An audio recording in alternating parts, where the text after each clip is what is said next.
Husband's revenge for cheating. I know. I said it much more calmly than I felt. My wife, with whom we've lived for 32 years, paused. You know what? Melinda asked simply, continuing to change out of her work clothes. It was a Thursday evening. Like many evenings lately, she had gotten home at least 2 hours later than one would expect, considering her work was only 15 minutes away from our house.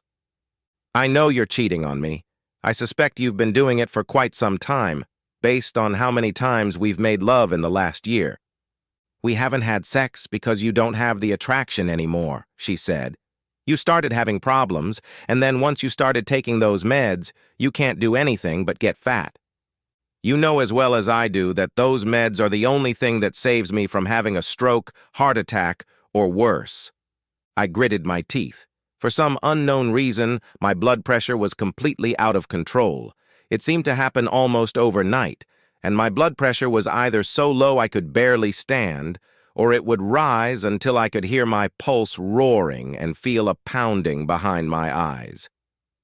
I woke up in the hospital, not even knowing where I was, and discovered that I had been there in a semi-coma for 3 weeks.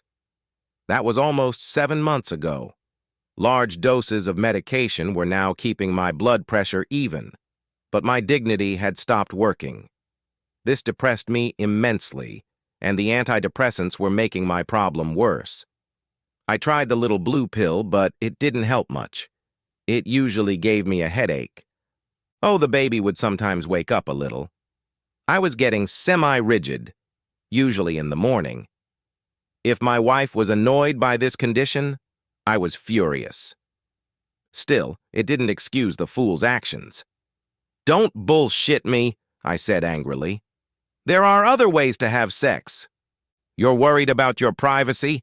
Not that I know you make love to other men, I asked incredulously. I won't get relief if I don't do it myself, but will you act like a cheating slut? Don't call me a cheater, Melinda roared. You know I have needs. I've always been very sexual. I accepted that I had a choice. Keep you around as a husband and companion or watch you die in a coma. Do you know how hard it was to watch the love of my life lay there in a coma? I changed the diapers they put on you. It was humiliating and disgusting, but I did it. My duty as a wife was to help you through it. I still come home every day to be with you. I only go out on Friday nights. You come home 2 hours late 4 or 5 times a week, while home is a short drive from your office. Your outings on Friday nights are without me and have been for a long time. I know you don't drink with your coworkers. You meet men, you dance, you drink, and then you make love. Suddenly, Melinda changed tactics. Look, I admit that I had sex with another man. Like I told you, I have needs. There is absolutely no emotional connection between us like you and I have. I think of him as a toy. I laughed at her attempts to trick me. That guy? Why not use his name? Dave Fisher. And a toy isn't going to take you to a dance or a restaurant. You're used to it. So you know his name. Okay? You and I used to go out to dinner and then we'd dance and stuff. We'd go on great vacations, cruises, travel all over the world. With this virus, the traveling stopped. For months, you can't stay awake past 8 o'clock at night. Melinda grumbled. Then she paused, pondering. I'm surprised you know his name. I think you've been following me. I know you can't do that yourself. You can't drive safely with such erratic blood pressure. You could pass out behind the wheel. It's a waste of money to watch me. I always come home to you. You don't need to know I'm having a little fun on the side. I hate that it might bother you. But I have needs. What about Bob Edwards? I understand Dave introduced you too. Bob takes over everything and keeps you occupied when Dave gets busy. I continued sourly. You're really following me? You've been following me and it's all for nothing, other than scolding me and making me feel even worse. You know you can't do without me. I take you to your doctor's appointments. I cook your meals. Even just playing with your dog tires you out. Your spying pisses me off. It's disrespectful as hell that you're spying on me. Disrespectful? And these guys are just toys? I took a few deep breaths to calm myself down. I felt my blood pressure skyrocket. What about your talk about how I can't do anything? Sitting here at home, playing with my dog. Did you hear that? Yeah, I said some pretty wild shit, but it's not real. I was just charging their batteries. Both of these guys go crazy thinking they're humiliating another man, especially their boss. I assume you know they both work for your company, but they get that tough when I elevate them. I want them to feel like studs. They know I use them for lovemaking, but they have no idea that I only think of them as toys, darling. You're my man. Yes, I know I'm turned on by these guys, but it's like using a toy. Wait a minute. You know about our private conversations? You're bugging me. This is unacceptable, Melinda declared. Do you have a wire in my purse or my apartment? I'm good. I know you're mad. But you and I have been together for so long that we've become one piece. Yeah, I have a couple guys servicing me, but I always take care of you. Well, maybe not in a loving way. I tried some things, but you turned me down. These guys are nothing more than toys. Really? That's a total disregard for my feelings, a lack of respect. I could tell my face was red. The fact that she was disregarding my suffering compounded my anger. Oh, don't raise your blood pressure, Melinda said. Yeah, these guys are the modern version of a toy. You need to grow up, be a man, accept the inevitable. I will make love to these guys whenever I need to. They're toys. I'm coming home to you. You'll probably live another 25 years, like your parents, well into their 80s. And I'll be by your side the whole time. It's you I love. We'll be together until we die. I ordered you dinner. It should be delivered soon. I've got a date, and I'm going to loosen up a little bit. I was going to tell you that I have to go back to the office to finalize my contract for tomorrow, but since you already know about my boyfriends, I'll be honest. You eat and go to bed, and tomorrow when I get home from work, we'll talk again. I'll be a couple hours at most, but I know you'll be asleep by then. You seriously need to start thinking of these guys as nothing more than a toy. You bet. Seriously? I growled, amazed at her audacity. After all this talk, you're still going to make love to them? What a slutty woman. You know I hate that word. It's demeaning and contemptuous. You're seriously going to piss me off. I've tried to be respectful of your feelings.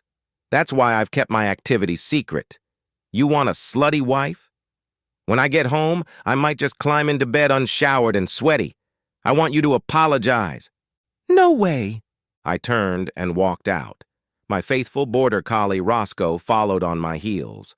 At least I have one friend who still respects me. That night I didn't sleep well. The bed in the guest room was lumpy, but there was no way I would have slept in my regular bed.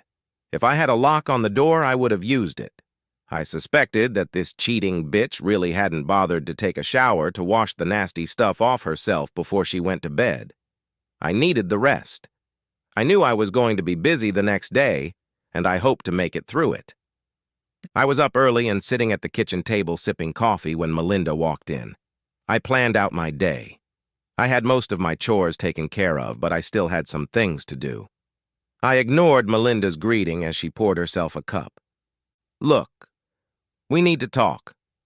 I'm sorry for rubbing your nose in my activities. I took a shower before I went to bed, only to discover you weren't there. Maybe we can sit down and talk about things like adults when you get over your little irritation. Annoyance? I thought incredulously. I tried my best to keep a neutral expression on my face and keep my mouth shut. I have needs, and these guys help me fulfill them. But they mean no more to me than a toy. I love you. We had a great marriage. We've produced 3 wonderful children. I intend to stay with you. I want us to get along, and to do that, you need to understand and accept that if you can't meet my sexual needs, I have to take care of it elsewhere. I will do my best to make sure it doesn't interfere with our home life. I can see I'm overreacting. Oh, I wish you'd stop eavesdropping on my conversations. I'm going to find that bug, find it, and destroy it. And if you made a tape last night, for God's sake, don't listen to it. It'll only make you more upset. But you're not going to stop, I said quietly. You're not even sorry you ruined our marriage. I wonder what your boys will do when they get fired." "Oh, you won't fire them," Melinda said. "You'll be humiliated when your little weakness goes public. Everyone will know that the reason you fired them was because they were doing your job as my partner. And no, I'm not going to stop. But I will be careful. I have plans to go clubbing tonight since it's Friday night and I'll be home very late. But I will spend tomorrow afternoon with you. If you're in a better mood, we can snuggle up to each other, maybe kiss and make good love to both of us. Look at the time. I have to go to work. I have to go home to change after work. Think about this. We don't need the money I make or my career. I keep working mostly to keep my days occupied. Maybe I should quit my job and stay home with you. We can do things together, you know, like buddies. My boyfriends will only be available in the evenings anyway. Think about it. I'm glad we had this little conversation." She smiled and had that strolling gait as she left the house. Melinda was right about a few things. For one thing, I would have been upset if I'd listened to the tape of her conversation last night. But I had already listened to it. I fast-forwarded through the love part. The interesting part was how she was blowing off steam. This conversation had only strengthened my resolve. "Ron knows about us," she said briefly. "He's watching us and has somehow installed listening devices to spy on us." She raised her voice a little. "Ron, if you're listening, you can kiss my ass." I heard the man, who I knew was Bob, curse quietly. "No, he's not going to fire you or Dan. He wouldn't want everyone to know about his illness. And he's almost retired, so you won't have to see him at work. I've looked, but so far I haven't been able to find the bug if there is one. He could pay someone to plant the bug here. We might have to hire a professional to find them all. Right now, I don't care if he can hear me. I realize he'd be pissed if he found out about our lovemaking. He just said making love, but didn't mention any of the really wild things we do." She raised her voice again. "You don't know the half of it," Melinda said angrily. "He'd crossed the line after I'd carefully explained that the three of us were just call sex. He called me a slutty fool. I was very close to kicking his ass. I'm in great shape and he's so weak he doesn't stand a chance." I didn't want to hear any more. This was more than enough. I thought about the steps I'd already taken. My business had been mine before we'd gotten married years ago. Melinda was entitled to half of our joint property, which was considerable, but I had changed my will to give my half to my children. I cut her out of my will altogether. In some states, you can't disinherit your spouse, but in mine, you can. Despite Melinda's optimistic view of my longevity, I had my doubts. But if I live long enough, I plan to divorce that unfaithful fool. She'll get as little as legally possible. I was sitting in my chair when Melinda walked in the door that evening. "Dan, call me back," she said over the phone. "I'm going to get dressed and take an Uber to the club. This is the 5th message I'm leaving you. If you don't call me back, I'll call Bob again. One or both of you better meet me. I'm in no mood to be turned down."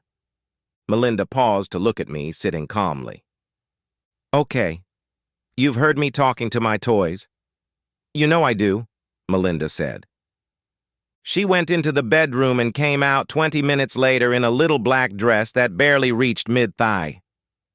"You seem to be in a good mood," she continued. "I hope our little talk last night and this morning about my friends meaning no more to me than battery-operated toys has finally gotten to you," she grinned. "You're smiling and seem very calm. I think the booze helps too," she added, noticing the bottle of whiskey on my side table and the full glass in my hand. I nodded. "Good. I'm glad you're finally mature enough to accept that my little fun on the side is just me scratching an itch. But it's probably not a good idea to drink too much, not with your meds." "Look here," I said and beckoned Roscoe over. He immediately sat down. "Lie down, roll over, sit down, beg." My faithful border collie performed flawlessly. He danced in circles at my command. Melinda yawned. "That dog is the only thing that's gotten you off your ass in the last few months." "Great." I could tell she had other thoughts on her mind, despite her words of encouragement. She looked at me for a few seconds. You do seem happy and content. I think you're beginning to realize that my little amusements don't make much difference. Just like using a couple toys to make me happy, Melinda repeated. The way she said it, I realized she wanted me to verbally agree with her. Appreciate it, I said enthusiastically, not reacting in any way to her words. Melinda grinned and once again congratulated me for finally growing up and accepting her need to play. I was getting tired of her repeating herself, so I decided to move on. I pointed to a plate on the table beside me, next to a bottle of whiskey. 4 oblong pieces of meat lay there. Melinda barely glanced at them and shrugged. Roscoe had once again performed admirably. Melinda watched quietly, checking her phone periodically. I started feeding Roscoe pieces of meat as he obeyed and performed. Do you think it's safe to feed raw meat to a dog? She asked. I shrugged. Where are those guys? Melinda muttered again. I raised my hand, showing her the last piece of meat in my palm. Finally, she looked at it closely. Her eyes widened. It almost looks like, she said in a hushed voice, almost a whisper. Uh-huh. I took the batteries out of your toys. The end! Subscribe to my channel. Thank you!